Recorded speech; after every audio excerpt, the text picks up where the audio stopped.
Okay, it's the commute on the way home. So, it's a sunny day, it's warm, it's lovely. A little bit cloudy, but it's dry, thank God. Um, Traffic is bad. The kids are back in school this week. A lot of people are in work. So I'm going the urban route. It's not ideal. I'm not sort of looking forward to it. But the weather's nice, so I shouldn't really complain too much, should I? So yeah, a few speed bumps to get over. And yeah, I'm going to enjoy that, aren't I? So what am I going to talk about this evening? Sometimes I'm just too tired to talk about anything. Sometimes I talk about rubbish, of course. But I want to talk about the hero gene. It's quite interesting, actually. So, every so often, something happens. Let's call it a disaster. Might be a bit too extreme, but something happens, and it's not always clear who will actually step up and, shall we say, be a hero and help out. I think what's interesting is there are people who are trained to be first responders, to be professionals, to help in a crisis.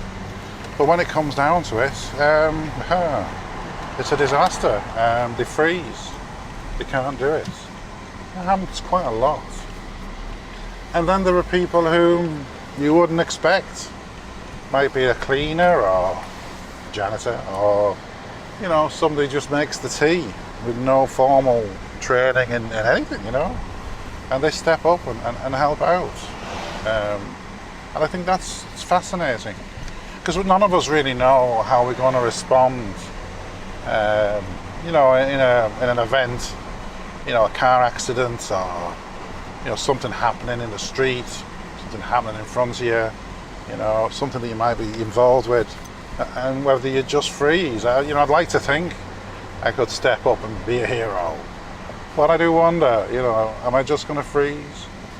And yeah, it does make you wonder what it is about people. And in some ways, it's typically human that we don't know who's going to step up. And there's a few interesting things as well, I think, with people in society. And I think society has changed over time. Back in the early 70s, I think it was 71, there was a plane crash. A plane was taken off from Heathrow, and for various reasons, it failed to climb and ended up crashing in Staines in Middlesex.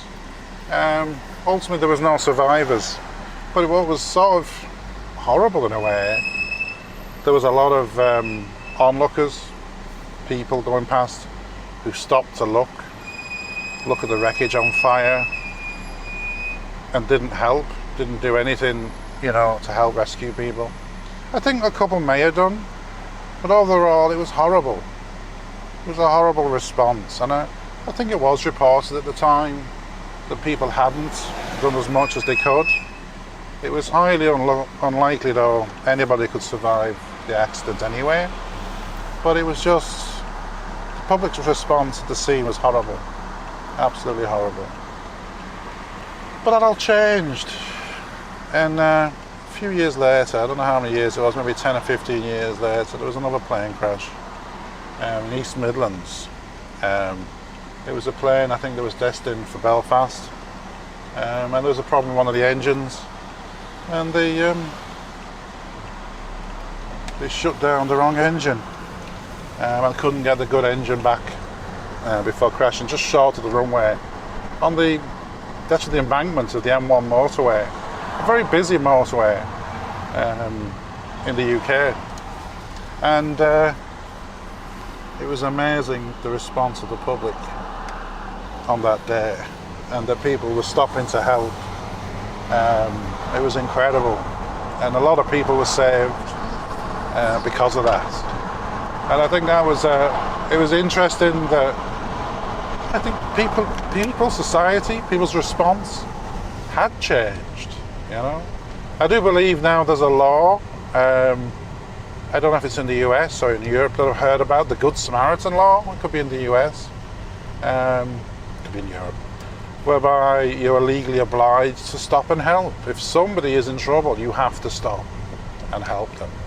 And I think it's very sad you have to have a law. But you know, I've had little things happen to me. I've run out of fuel, I broke down. I remember running out of fuel once, and you know, nobody would help me. I was, you know, cars were stopping and more or less laughing, you know, and driving off. Eventually somebody did stop and help me, a Good Samaritan, and you know, helped me out, got fuel, and I got going again. And it was lovely that somebody did. But I'd say a good dozen people, they either ignored me, they stopped, laughed, but certainly they were no use at all. And I wonder that about people, why people think that is why that is an appropriate action. But just in general though, I think people are now more understanding and caring of people.